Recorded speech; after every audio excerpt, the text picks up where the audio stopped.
Hello and welcome to another episode of Leaders of Transformation. Today we're going to talk with Dr. Greg Hammer. He is a pediatric intensive care physician, a pediatric anesthesiologist, and a professor at Stanford University Medical Center. So I'm not going to read his whole bio. He's going to unpack that a little bit further, but he wrote a book recently that came out called Gain Without Pain, the Happiness Handbook for Healthcare Professionals. I mean, how timely. It came out in May of 2020 in the midst of COVID, when healthcare practitioners are being more strapped and stretched. And here he is talking about the happiness and the way that they can actually take care of themselves and avoid burnout and all that good stuff. So I'm just really excited to have him here talking about this very important topic. I think we can all learn from it, not just healthcare professionals, but all of us can learn how to avoid burnout, how to recover from it, how to keep ourselves grounded and find happiness. So Greg, welcome to the Leaders Transformation. We're excited that you're here today. Thank you, Nicole. It's great to be with you. It is a pleasure to have you, and a shout out to Steve Allen Media and Angela, who works there, who helped us to set up this interview. I always like to give gratitude to the people that are supporting this podcast. And so thank you, Angela, for making this happen. And I love the support that we get for this podcast and the amazing guests that we get to meet, like you, Greg. So let's talk about your book. Why did you write this book? I mean, obviously you had a lot of other things. I mean, I didn't read your whole bio, but you are quite a busy man. It takes a lot of time to write a book. Why this book and why now? Sure. Well, I would say that, first of all, I've been a long time fitness enthusiast in the global sense of the word. I studied nutritional science. That's my undergraduate degree. As you said, I do pediatric critical care and pediatric cardiac anesthesia. I also have a research lab. And I've always incorporated nutrition as a key to my critical care practice. I think it's underappreciated how important nutrition is. I've also been sort of a lifelong seeker, a long-time meditator, and about 10 years ago, I started to have an epiphany, which is that, you know, after seeking, I began to realize that there's nothing for which to look. It's already there. It's in here. So you can't turn around and find it. You have to just sort of sink into one's heart and the reality of our true nature, which is really happiness. I started getting very involved in wellness for physicians. We have a cutting edge program at Stanford called WellMD. And then I started getting invited to talk not just about my research and my clinical practice, but about wellness. And that sort of took a life of its own, and I was giving talks around the US and around the world on wellness. So I had some sabbatical time coming up, and I thought, well, I can't really leave town. I've got to keep my research going, and I love it here at Stanford where I live. I'm very fortunate to have a home on campus, so I'm going to stay right here. What shall I do during my sabbatical? And, you know, I like to talk about the arrows pointing in a particular direction, and when there's lots of arrows pointing in the same direction, we should pay attention to that. And so there were a lot of arrows pointing in the direction of spreading the message through a book. I had the time, and it was just the timing was good. This was before COVID, but nevertheless, burnout in medicine has really been put on the map as a very substantial problem, not just for doctors, but nurses and other healthcare professionals as well. So those factors all sort of coalesced, my longtime interests in wellness and the fact that I had a little bit of time to do this, and the fact that my message seemed to be really resonating with people around the world. So I sat down and wrote the book and kind of just let it flow.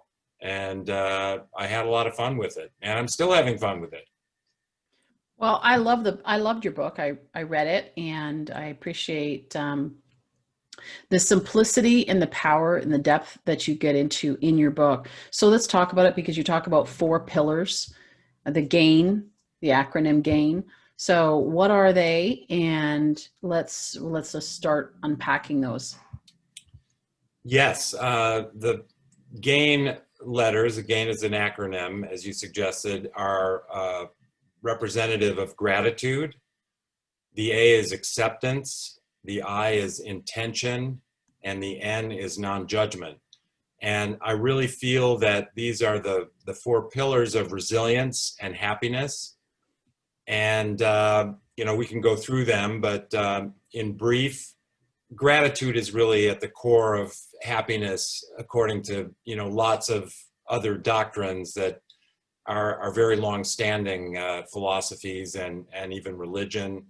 I think we can all appreciate that you may be able to be blind and happy, or deaf and happy, or otherwise have a physical challenge and be happy, maybe very poor and happy. And yet you won't see a happy person who is not grateful. So gratitude is really at the core of resilience and happiness. And we all have much for which to be grateful, even during the pandemic, when things are stressful and seemingly void of, joy and happiness. Things could be much worse, for example, as we can all consider if we look back on the great influenza pandemic of 1918, when tens of millions of people perished and the conditions were abominable compared to what they are now.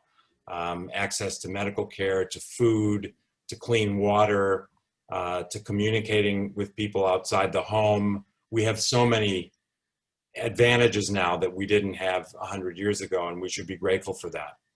The A is acceptance, and I think that we need to acknowledge and even embrace that the world is full of pain and suffering. This is just an intrinsic part of life. And I think there's sort of a global sense of pain and suffering that we all experience, even through the centuries. I think even now we experience the resonating suffering of our brothers and sisters being enslaved and going through wars and famines. And then, of course, today, the ravaging of the Earth's ecology, climate change, there's always war and conflict happening. And then our own personal pain and suffering. We may have lost a loved one to the pandemic or otherwise. And so we can't just do what some call a spiritual bypass and just think about happy thoughts and pretend that that's going to make us happy. We do have to acknowledge the pain and suffering. And so that's part of the gain meditation that I describe in the book. And that is sitting and getting in touch with the breath, and then contemplating that for which we're grateful, and then that which we should accept. And that involves discerning between what we can change and what we cannot change, just as a serenity prayer would have us know. And things that we cannot change that are painful to us, we need to sit and really open our hearts and bring that experience in until we merge with it. And we can ask ourselves the question, can I live with this pain for the rest of my life? And when the answer is yes, then you've truly accepted it. So I think acceptance is very important. The alternative would be to resist things that are painful. And I even have a formula in the book that suffering equals pain times resistance. We love formulas in medicine, but we have a pain. If we resist it rather than accept it, the suffering grows. And I think that acceptance is a key to being present and happy. The I is for intention, and John Kabat-Zinn, who's really the founder of mindfulness practice, described mindfulness as the awareness in the present moment of our experience that we recognize on purpose and non-judgmentally. So in other words, we have to be purposeful about our experience and our thought process. And the fact is that our thought processes tend to be negative. We have a negativity bias. We tend to remember the negative and forget the positive. And that is coupled with a second phenomenon of the way our minds work, and that is an obsession with the past and the future. And we dwell on the past in maladaptive ways. It's adaptive to savor our good memories and learn from our mistakes, but it's maladaptive to dwell on the past much more than that. And that's why we end up being ashamed and very harshly judgmental of ourselves. And likewise with the future, we want to look forward to happy times. We need to put bread on the table, and that requires planning. But beyond that, the obsession with the future brings fear and anxiety. And so how can we be more present? Well, given that we have a negativity bias and we tend to let our thoughts wander in the past and future, we need to recognize that we can actually rewire our brains. There's no reason that we have to dwell in fear and shame. We can actually influence the way we think if we're purposeful or intentional. And a great example of that, Nicole, is there's a program at Duke University called 3 Good Things. It's actually a longitudinal study where they have demonstrated that if we just embrace 3 positive things that happen during the day as we prepare for bed, rather than dwell on what went wrong during the day. If we think of 3 good things, we can write them down or we can just embrace them mentally, we actually sleep better and we become happier. And so tonight, before I go to sleep, I'll be grateful and acknowledge what a beautiful day it is here in Northern California. It seems relatively smoke-free. I will certainly reflect back on our interaction here, and hopefully going to go for a bike ride later and have a nice dinner with a friend. And so these are things I will think about before I go to sleep.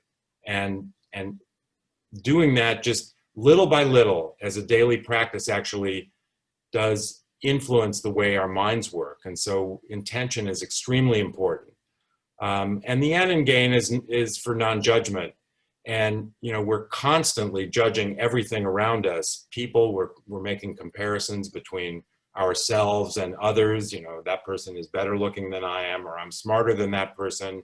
We label things as good or bad. We constantly make judgments, and this is really exhausting and not productive. And the fact is, because of our negativity bias, we tend to judge ourselves most harshly. So the idea in the gain practice is to really look at the world and see it exactly as it is. We don't have to label it. We don't have to call it good or bad. And then we can turn inward and consider ourselves in the same way. I'm neither good nor bad. I accept myself without judgment.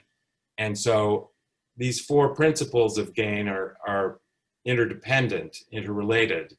But I think if we can embrace these principles and practice these principles in our daily life, little by little, small bites, but daily, we can really change the way we think and bring our experience into the present moment. Well, I see them as like building blocks, and they are interchangeable. Like, you know, not one comes first necessarily, but without gratitude, it is harder for, you know, some of the other things to unfold. And so, yeah, it's simple and it's brilliant.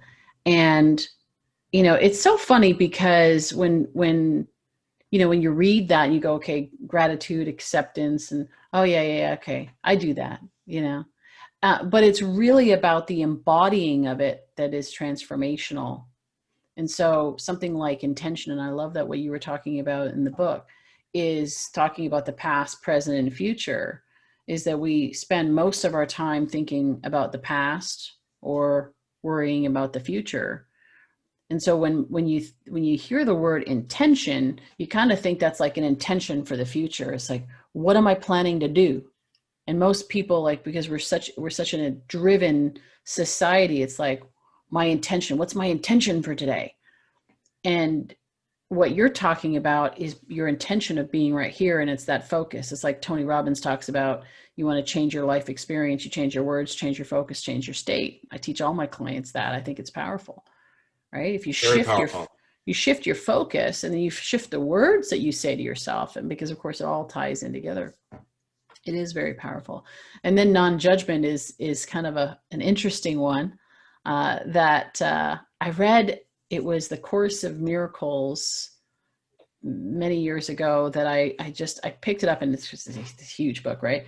So I skipped to some of the exercises because there's like 365 exercises, right? And one of the first exercises was, I will judge nothing that occurs today. And I thought, if I just do that, that would change my life right there. Like that would transform the way I experience my life. I literally closed the book up and said, let's just focus on that one.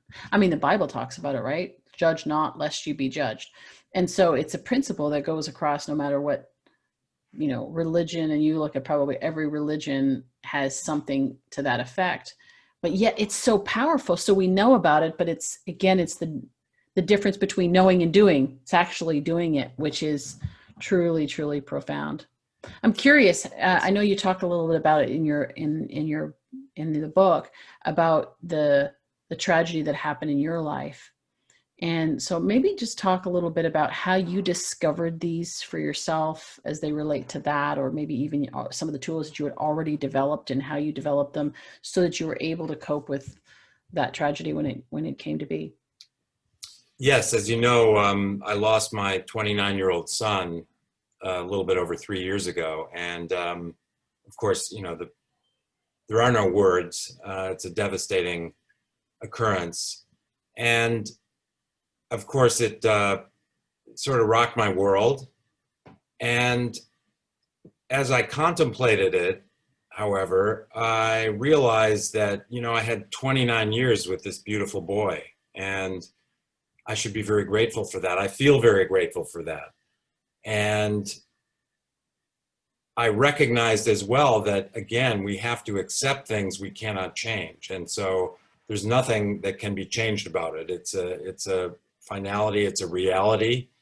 And unless I accept that, I'm never going to be able to move on. And so I put that front and center. I actually put his ashes, which are in a beautiful hardwood box, in my meditation room and sat next to him every morning during my meditation. And my sister made a beautiful shrine to him with photographs that were taken at various stages of his life. And I put that also in front of me. And so this was a way of reminding myself and embracing the experience of my son's passing and who he was and who he is to me.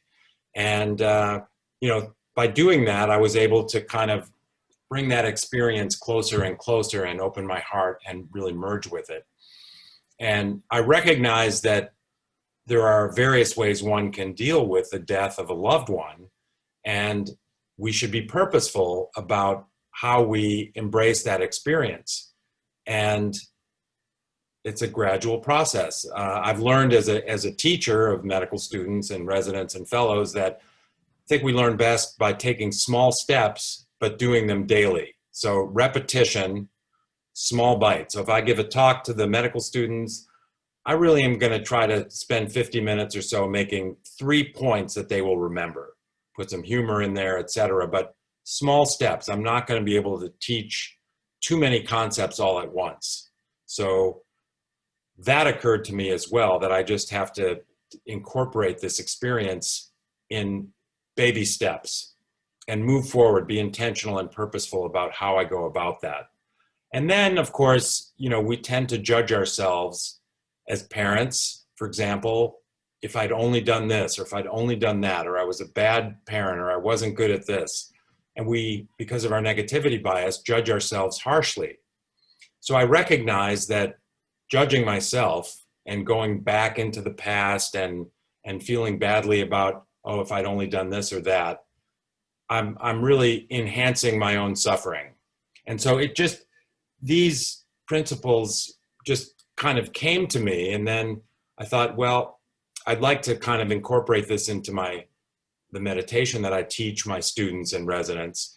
And it just, I was sort of searching for an acronym, and I knew from my own study of Buddhism in college that I would never be able to remember the 12 steps to this or the 7 paths to that. And so 4 letters seemed reasonable. And I'd sort of distilled my own practice into those 4 principles that comprise the acronym GAIN. And then I began to modify my own morning meditation accordingly and incorporate the GAIN principles into the teaching of meditation to my students and residents. So it was sort of an evolutionary process, but I have to give credit to some extent to my son, Max, who sort of initiated these things and help me distill the principles down to their barest essential, let's say. Well, what a testament to turning something that is a tragedy into something that is beautiful. The pain that never leaves. I mean, I've lost both of my parents suddenly, and so I know what it's like to have that, you know, that shock and loss, and yet at the same time it's what you focus on, like you said, that intention and what you focus on and what you can bring out of that is truly beautiful. I'd love to talk about the science behind this, because I've got you here as a captive audience to talk about how does this all tie in with science itself. So let's talk about gratitude. How does gratitude transform us on a cellular level? I know some people are saying, yeah, gratitude, yeah, that's really nice, Nicole, or Greg, yeah, that's really, but I'm a science-based person. Like, I'm a doctor. I need to see it in the facts and figures. I'm sure you deal with this a lot. So. Well, we could start by putting it out there that mindfulness has been studied as a therapeutic intervention. There's hundreds of randomized controlled trials looking at the efficacy of mindfulness-based stress reduction, Dr. Kabat-Zinn's program, looking at vets with PTSD, which is how he started his first program in 1979 in Massachusetts. And then in the last 5 to 10 years, there have been many, many studies with people who have depression, a variety of psychiatric and psychologic issues, and how a presence practice, i.e. mindfulness, can benefit them compared to some other control activity that they devote the same amount of time to. And I do think that gratitude is an important principle in bringing us to the present moment. And again, it's so central to so many different philosophies and religions. And bringing ourselves into the present moment is where happiness lives. So when we think about what are the happiest moments that we've had in our lives, they are, say, being in an amazing place of natural beauty. And when we walk in a forest where there are tall redwoods, or we have a beautiful view of a canyon or a mountain range or the ocean, we tend to become very much into our moment-to-moment experience, and we let go of these thoughts of the past and the future, because these trees don't care about our little issues that happened yesterday or last year or what's going to happen next year. These trees have been here for hundreds of years, and they're going to remain so. So this is a way of being present, is focusing on our gratitude as well as the other gain elements. And when we do that, we are letting go of stress. And stress, one could think of as acute and chronic. Acute stress causes or is associated with an increase in our adrenaline or epinephrine in our bloodstream, and also cortisol in our bloodstream. And that may be adaptive in the acute moment when our toddler falls into the swimming pool and we want to galvanize our ability to jump in and rescue them, and the adrenaline and the cortisol and elevated blood sugar may help us. But chronically, over days to weeks to months, these hormonal changes in our bodies related to stress, such as the increase in adrenaline or epinephrine level in our blood, puts a stress on our cardiovascular system. We know that causes increased work by our heart muscle. Our blood vessels become constricted, which further increases cardiac work. It compromises our immune system, the chronic elevation in cortisol, for example. It interferes with stress, that is, interferes with our sleep.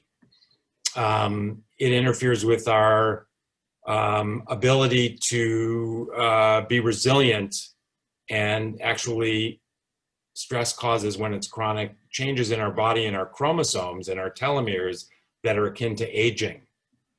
So when you ask about the science of gratitude, gratitude has been studied, gratitude training like compassion training and forgiveness training, have been studied longitudinally compared to placebo and have been shown to augment happiness and the ability to be present.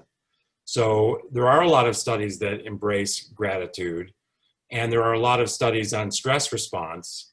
And so I think the net is that by practicing gratitude and the other gain elements, we can be more in tune with our present experience and decrease our stress, therefore decrease our serum adrenaline and cortisol levels, and therefore gain the benefit in our circulatory system, immune system, and other physiologic systems in our bodies. Well, I think about the amount of anxiety and depression that is going on right now. It's rampant.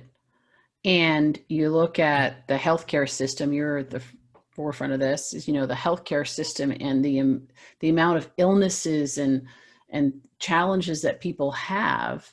And I think about your gain model, and if people would actually implement that, I know that I've experienced that in my own life. I mean, years ago, my whole body was shutting down. Everything, all the organs were just not functioning properly, or, literally just, you talk about the immune system and being compromised and all of that.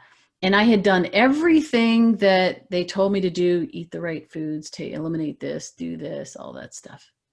And there was a point where I was like, what else can I do? And then that's where I came to that point of realization that this wasn't about what I was eating. This wasn't about what I was doing, or like supplements or medication or anything like that. This had to do with me healing emotionally, what was going on, the thoughts, like you talk about, the thoughts that I was having, the feelings that I was having, and the effect that was having on my body. And so when I started to focus in on those things, that's when I had hit this plateau, and that's when things started to change from there. And I've experienced in my own life the peace. And you think about people that have reached the 100-year mark, and we're seeing more and more people that are celebrating their 105th and 110th birthday, and it's amazing. But if you look at all of them, they have a sense of joy and happiness about them. Exactly. Even if they drink a little extra wine, but they're happy. They're enjoying life, and they have a perspective on it that I think is really powerful. So I know you work primarily with healthcare professionals. You also mentioned that you were going to be coming out with a book for individuals and entrepreneurs and so forth, because of course this applies to everyone, but particularly as it relates to healthcare professionals. What do you notice is the biggest barrier for them? Because the science is there, the proof is there. What's the biggest barrier for them to actually implement it in their lives so that they don't experience the burnout, which is so common in that industry? Yes, I think that in healthcare, and this applies to other segments of the economy, other businesses as well, I think there's really three domains that are drivers of burnout. And the first one is the culture. So the culture of medicine, or the culture of working in Silicon Valley, or the culture within the legal system. The culture in medicine has been that, we always take care of our patients first, and often at the expense of our own health and well-being. So we have patients waiting in the clinic, so we work right through lunch. We don't have lunch, or we have something very quickly. We drink too much coffee or tea in order to keep us going, and see more and more patients every hour and every day. And the culture is that not only we put our patients first, but it is sort of taboo to get help, to ask for help, because we are the healers. And so, we don't need to have help. all the answers. That's right, including for ourselves. And so that is changing, and it needs to change further. And it's this culture of not taking care of ourselves, taking care of the patient first all the time under any circumstances, that is changing, but that is a driver of burnout. The second driver is really the efficiency of our work and our practice. So being told to see more and more patients every hour in the clinic, for example, or in my case, do more and more cases in the operating room as a pediatric anesthesiologist without being given the infrastructure to do that. So somebody with a clinic practice, the administration says, we want you to see more patients, but we're not giving you more exam rooms. We're not giving you more technicians. That just results in people sitting in the waiting room for longer and longer periods of time and being unhappy. So we need to invoke systems, and this is really a charge of our leadership, to make our work, make our practice more efficient. And the third domain is personal resilience, and that's really my main interest. I think that the culture and the efficiency domains are in the hands of the leadership. But when it comes to personal resilience, we need to take responsibility for that ourselves. And so that's where my efforts are really oriented. And, I think these principles apply to people in all walks of life, of course, and especially the personal resilience components. And as I said, the negativity bias, the obsession with the past and the future, and the relative inability to be present, which is where happiness dwells. These are problems for all of us. But the good news is that we can take responsibility and invoke a programmatic way of living that will gradually lead to a different way of thinking and a different way of being. So we do have the potential to change. Our brains remain plastic throughout our lifetimes. We don't stop learning and changing our brains, our brain activity when we're 20 or 30 years old, and that's the good news. So it's important to take baby steps. There's no such thing as failure when we're on the right path. And I think now more than ever during this pandemic, we need to first focus on the basics of self-care. And that's why I have chapters in the book on sleep, exercise, and nutrition. Those are key. If we're not sleeping, then of course we develop a certain brain fog, and then we have periods of low energy. We reach for sugary foods or processed or fatty comfort foods, and this sort of creates a vicious cycle. Exercise, even during the pandemic, we can go out and do a nice vigorous walk, go jogging. There's lots of exercise regimens that we can connect with online for doing at home that don't require any equipment. And nutrition is extremely important. As it is in my critical care practice, we need to nourish our bodies and get away from high sugar processed foods, get more toward a plant-based diet. There's a lot of confusing stuff out there about what diet is best, paleo, et cetera. So I have in the question and answer section of the chapter on nutrition, I have a dietitian who's very funny, and she sort of dispels some of the false information that's out there about diet. But sleep, exercise, and nutrition, very important for us to maintain, especially in times like this. And then, we need to work on, as you suggested, our spiritual well-being, and that's where the gain elements come into play. Well, I think about what you were talking about, the three domains, and if you focus on the resiliency, what we can do, and even as patients as well, if we can focus on that, then I think about the ripple effect of that would be that there would be less people getting sick, there would be less issues to have to deal with, and so the strain that you experience on your end is because, like you said, there's so many people in the waiting room waiting because people are not well. And so if we can help people to be well, then we can start to shift some of those other things, at least have an impact on it. Absolutely. So I love what you're doing. And I love that you're focusing on healthcare practitioners, professionals. There's so much focus on high performance in entrepreneur, in the entrepreneur space. You're close to Silicon Valley, of course, we're right there in it. And you see burnout there big time. But that's where everybody goes to the healthcare professionals to be able to get them have them be better. But if it's like you got to be able to put on your own mask first, like the oxygen mask. You got to be able to do it yourself so that you can be there. And the healers, they go to the healers to help. And if the healers are down for the count, then it's, it impacts everyone else. So well, that's why I think, the culture, as we discussed in healthcare, has to be that we take care of ourselves first. Yes. And So unless we are healthy, we're not going to be able to project health and prevention of disease to our patients. And so, yes, I think it starts right here with ourselves. And, the good news is that we can really change the way we think and change the way we are. Yes. Again, baby steps, don't be self-judgmental, and daily practice, even if it's something as simple as thinking of 3 good things at night before we go to bed. Doesn't take any time. We can do that as we're turning down the bed sheets or putting on our pajamas or what have you.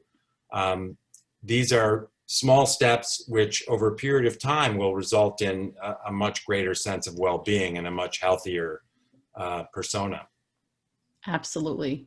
Greg, thank you so much. I appreciate what you're doing. I appreciate you spending some time here today to share with us so that we could shed light on this topic for those that are listening. So thank you so much. And it's really my pleasure, Nicole, anytime.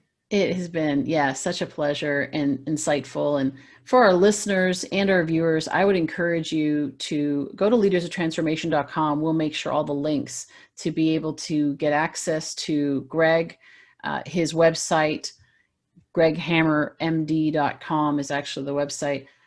His book, get a copy of his book, Gain Without Pain, and start to embrace this in your own life. Like Greg said, it only takes a minute. You can do it while you're doing other things, 3 good things at night.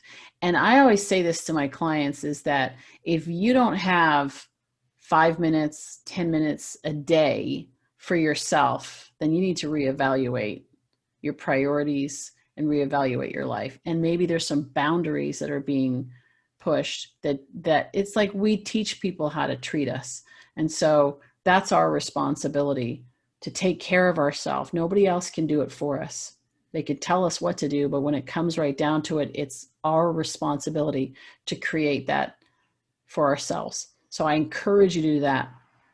I believe that leaders of transformation take action. So not one day I'm going to get that fancy new gratitude journal and I'm going to create this plan. Tonight, when you're going to bed tonight, just think of 3 good things that happened during the day. Hopefully listening to this podcast will be one of them.